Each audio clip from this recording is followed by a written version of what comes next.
Before we begin, it's worth mentioning that Telegram groups let you communicate with multiple people in one place, making them useful for family chats, work teams, study groups, or communities.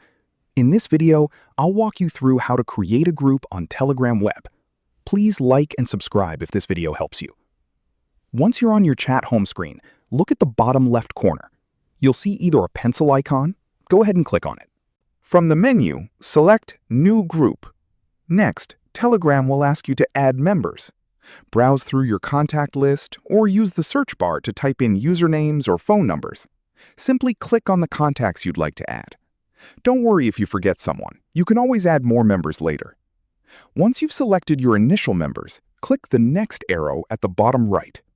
Now for the fun part, customizing your group. Type in your desired group name in the text field.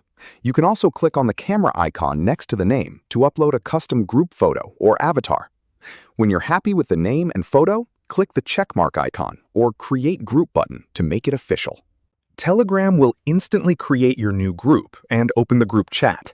The members you selected will automatically be added, and you can immediately begin sending messages, sharing files, posting photos, or starting conversations with everyone in one place. If you ever need to add more members, change the group name, update the photo, or adjust group settings, you can do so by opening the group's information page at any time. And that's all there is to it. You've successfully learned how to create a group on Telegram Web. Thanks for watching, and I'll see you in the next tutorial.